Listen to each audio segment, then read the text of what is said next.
Hi guys, welcome to my YouTube channel. എൻ്റെ ഒരു സിക്ക് ഡേ ഇൻ മൈ ലൈഫ് നമുക്ക് കണ്ടു നോക്കിയാലോ. ഇന്ന് ഞാൻ ആക്ച്വലി എനിക്ക് രാവിലെ എണ്ണീറ്റപ്പോൾ തൊട്ടല്ല കുറേ ദിവസമായിട്ട് നല്ല തൊണ്ടവേദന ജലദോഷമൊക്കെ ഉണ്ട്. അപ്പോൾ ഞാൻ വിചാരിച്ചു ഇന്ന് ഹോസ്പിറ്റലിൽ പോയിട്ട് മെഡിസിൻ എന്തെങ്കിലും കിട്ടുകയാണെങ്കിൽ മേടിച്ച് കഴിക്കാം.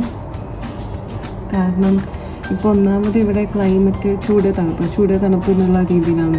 തണുപ്പെന്ന് സെൻസ് നിങ്ങൾ വിചാരിക്കണ പോലെ അന്റാർട്ടിക്കയിലെ തണുപ്പൊന്നുമല്ല. അതായത് ഓഫീസിൽ ഇരിക്കുമ്പോൾ AC ഉണ്ടാവും, അവിടെ നിന്ന് പുറത്തിറങ്ങുമ്പോൾ ചൂട്, വീണ്ടും വീട്ടിൽ കയറുമ്പോൾ കുറച്ച് AC ഉണ്ടാവും, പിന്നെ പുറത്തിറങ്ങുമ്പോൾ വീണ്ടും ചൂട്. അപ്പോൾ അങ്ങനത്തെ ക്ലൈമറ്റിൽ ഇരിക്കുന്നത് കൊണ്ടായിരിക്കും ഒരു ചെറിയ ജലദോഷം ഫീൽ ആവുന്നുണ്ട്, നല്ല ത്രോട്ട് പെയിൻ. സോ അപ്പോൾ നമുക്ക് അതിന് മുന്നേ എന്തെങ്കിലും ഭക്ഷണം കഴിക്കണം. അപ്പോൾ എന്തെങ്കിലും ഫുഡ് ഉണ്ടാക്കിയിട്ട് ഭക്ഷണം കഴിച്ചിട്ട് അതിന് ശേഷം വേണം ഹോസ്പിറ്റലിൽ പോകാൻ ചിന്തിക്കുന്നു. പോകുമെന്ന് എനിക്കറിയില്ല, but I'm trying to go. അപ്പോൾ നമുക്ക് പോയി റെഡി ആയിട്ട് വന്നാലോ. ഇത് ഞാൻ എൻ്റെ വീട്ടിൽ കൃഷി ചെയ്ത് വരുന്ന കറ്റാർവാഴയാണ്, അല്ലെങ്കിൽ അലോവേറ, എന്ത് വേണമെങ്കിലും നമുക്ക് വിളിക്കാം. അപ്പോൾ നമുക്ക് ആദ്യം ഇതിൽ കുറച്ച് വെള്ളം ഒഴിച്ചിട്ട് ബാക്കി പണിക്കാം.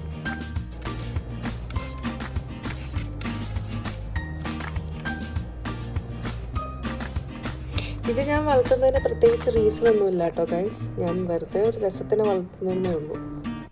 ഇന്ന് രാവിലെ കഴിച്ച കുറച്ച് പാത്രങ്ങൾ കഴുകി വെക്കാനുണ്ടായിരുന്നു. അപ്പോൾ ഞാൻ അത് ആദ്യം ചെയ്തിട്ട് ബാക്കി പണിയിലേക്ക് പോകാമെന്ന് തീരുമാനിച്ചു. ഞാൻ ഇവിടെ പാത്രം കഴുകുന്ന സ്പഞ്ചും കാര്യങ്ങളൊക്കെ സെപ്പറേറ്റർ ബോക്സിലാണ് സൂക്ഷിക്കുന്നത്. കാരണം ഓപ്പണായിട്ട് വെക്കുമ്പം ആൾക്കാരെല്ലാവരും യൂസ് ചെയ്തിട്ട് അത് ചീത്തയാക്കിയിട്ട് വെച്ചിട്ട് പോകും. സോ ഇതാവുമ്പം കുറച്ചൊന്ന് കെയർഫുള്ളായിട്ടിരിക്കും. പാത്രമൊക്കെ കഴുകി ഓൾ സെറ്റ്.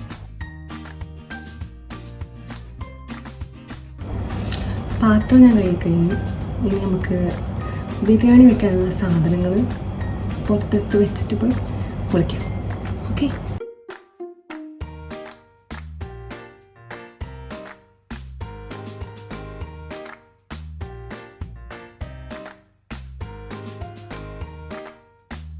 ഇത് മുന്നേ കറി വയ്ക്കാൻ മേടിച്ച ചിക്കൻ ബാക്കി ഉണ്ടായിരുന്നതാണ് കേട്ടോ. പിന്നെ അരി, തൈര്, മുളക്, ഗാർലിക്.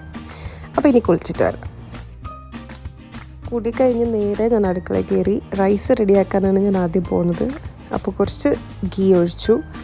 അതിൻ്റെ കൂടെ തന്നെ ഞാൻ കുറച്ച് ഓയിലും മിക്സ് ചെയ്യാറുണ്ട്. എന്നിട്ട് ഇതിൽ അരി ഫ്രൈ ചെയ്തെടുക്കും. സ്പൈസസ് ഒക്കെ ഞാൻ വളരെ കുറച്ചിട്ടാണ് ഇടുന്നത്.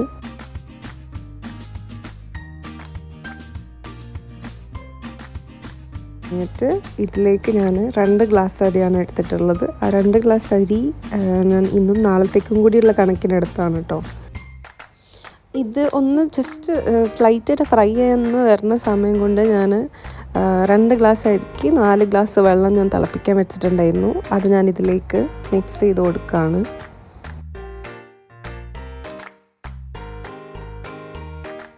ഈ അടുക്കളയിൽ നിന്ന് കുക്ക് ചെയ്യാന്ന് പറയുന്നത് വലിയൊരു ടാസ്ക്കാണ് കേട്ടോ ഗൈസ്. ഭയങ്കര ചൂടാണ്. AC ഒക്കെ ഇട്ടിട്ടുണ്ട്, but still there is no use. ആവശ്യത്തിനനുസരിച്ചിട്ട് ഉപ്പ് ചേർത്ത് കൊടുക്കുക. ഞാൻ യൂസ് ചെയ്യണത് ഹിമാലയൻ പിങ്ക് സോൾട്ടാണ് കേട്ടോ. അരിനെ നമുക്ക് കുറച്ച് നേരം വേവാനായിട്ട് അതിൻ്റെ വഴിക്ക് വിടും. ആ സമയം കൊണ്ട് നമുക്ക് ഗ്രേവിക്കുള്ള സാധനങ്ങൾ റെഡിയാക്കാം. ഞാൻ ഗ്രീൻ ചില്ലിയും ഗാർലിക്കും കൂടി ക്രഷ് ചെയ്തെടുത്തിട്ടുള്ളതാണ് കേട്ടോ അത്. അപ്പോഴേക്ക് നമ്മുടെ റൈസ് റെഡിയായി. ഞാൻ നോക്കൂ ഗൈസ്, നമുക്ക് കുറച്ച് ഗസ്റ്റുകളുണ്ട്. ഇത്രയും ചൂടത്ത് അവർ വെള്ളം കുടിക്കാൻ വരണതാണ് കേട്ടോ.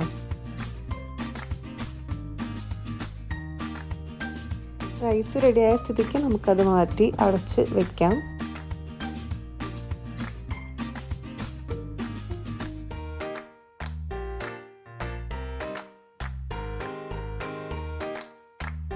ചിക്കൻ കഴുകി റെഡിയാക്കിയതിന് ശേഷം ഞാൻ ഗ്രേവി റെഡിയാക്കാൻ വേണ്ടിയിട്ടുള്ള പാൻ വെച്ചു. അതിലേക്ക് കുറച്ച് ഓയിൽ ഒഴിക്കുന്നു. ഓണിയൻ സോട്ട് ചെയ്തെടുക്കാനുള്ള എണ്ണ ഞാൻ ഒഴിക്കുന്നുണ്ട്.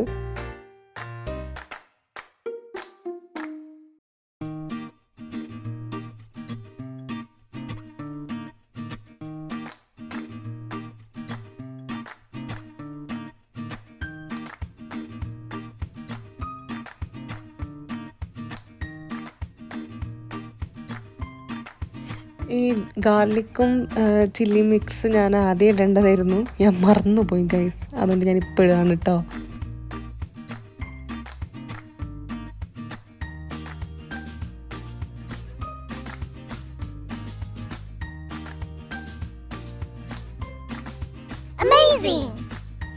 നമുക്ക് കുറച്ച് തക്കാളിയും കൂടി ചേർത്ത് കൊടുക്കാം. സാധാരണ ഞാൻ എൻ്റെ മസാലയാണ് യൂസ് ചെയ്യുന്നത്, ബട്ട് ഇതിൽ ഞാനിപ്പോൾ തൽക്കാലം തട്ടിക്കൂട്ടായതുകൊണ്ട് മെഹറിൻ്റെ മസാലയാണ് യൂസ് ചെയ്യുന്നത്. വേറെ ഒരു മസാല ഞാൻ യൂസ് ചെയ്യുന്നില്ല കേട്ടോ.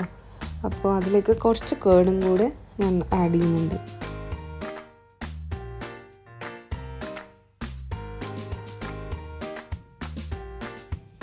അതിനുശേഷം നമ്മൾ ക്ലീൻ ചെയ്ത് വെച്ചിരിക്കുന്ന ചിക്കനും ഞാൻ മിക്സ് ചെയ്ത് കൊടുക്കുന്നുണ്ട്.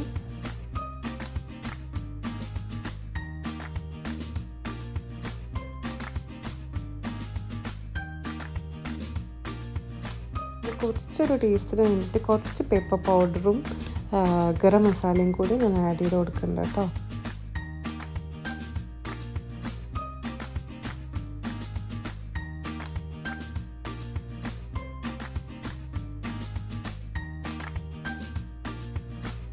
ആവശ്യമെങ്കിൽ കുറച്ച് വെള്ളം കൂടി, നമ്മൾ ഓൾറെഡി ചിക്കനിൽ നിന്ന് വെള്ളം ഇറങ്ങും. പക്ഷേ ഇൻ കേസ് നിങ്ങൾക്ക് വെള്ളം കുറച്ചും കൂടി ഗ്രേവി വേണമെന്നുണ്ടെങ്കിൽ കുറച്ച് വെള്ളം കൂടി ആഡ് ചെയ്ത് കൊടുക്കാം. അപ്പോൾ അത് വേകുന്ന വരെ നമുക്ക് ഇവിടുത്തെ എൻ്റെ ചിക്കൻ കറിയും ചോറ് റെഡിയാണ്. അപ്പം ഞാനിതിലേക്ക് മിക്സ് ചെയ്ത് മണ്ടയ്ക്ക് ഞാൻ ദമ്മാക്കിയിട്ടുണ്ട്. ഇനി ഇതിൻ്റെ മണ്ടയ്ക്ക് കുറച്ച് നെയ്യും കുറച്ച് ഗരം മസാലയും കൂടി നമുക്ക് വെറുതെ ഒന്ന് സ്പ്രെഡ് ചെയ്ത് കൊടുക്കാം. മുകളിൽ ഇങ്ങനെ ഒഴിക്കുമ്പോൾ നല്ല ടേസ്റ്റാണ് കേട്ടോ. Moreover it smells amazing. ശരിക്കും നല്ല സ്മെല്ല് വരും. ഇനി നമുക്കിതിനൊന്ന് അടച്ചു വയ്ക്കാം. ഒരു 5 minutes ഒന്ന് ദം ചെയ്തെടുക്കാം. അത് റെഡിയാവുന്ന സമയം കൊണ്ട് നമുക്കിതൊന്ന് വൃത്തിയാക്കിയാലോ. I'll show you magic. 1 2 3 done. Biryani almost റെഡിയായി. ഈ അടുക്കളയിൽ നോക്കുക എന്ന് പറയുന്നത് ഒരു വലിയ ടാസ്ക്കാണ് കേട്ടോ ഗൈസ്. ഭയങ്കര ചൂടാണ്. ബിരിയാണിയുടെ അവസ്ഥ എന്തായി നോക്കിയാലോ.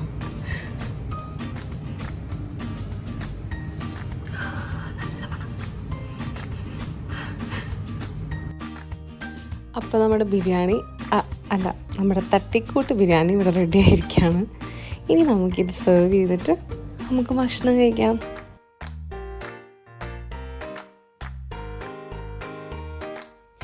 അങ്ങനെ ഞാൻ ബിരിയാണി ടേസ്റ്റ് ചെയ്തു, കഴിച്ചു. എന്നിട്ട് ഞാൻ ഒരു ഉറക്കം പാസ്സാക്കി. എണ്ണീറ്റപ്പോൾ ഓൾമോസ്റ്റ് ഒരു 8-9 o'clock സംതിങ് അറൗണ്ടായി. അപ്പോൾ ചുരുക്കി പറഞ്ഞാൽ ഞാൻ ഹോസ്പിറ്റലിൽ പോയില്ല ഗൈസ്. ഞാൻ വീട്ടിൽ റെസ്റ്റ് എടുത്തു.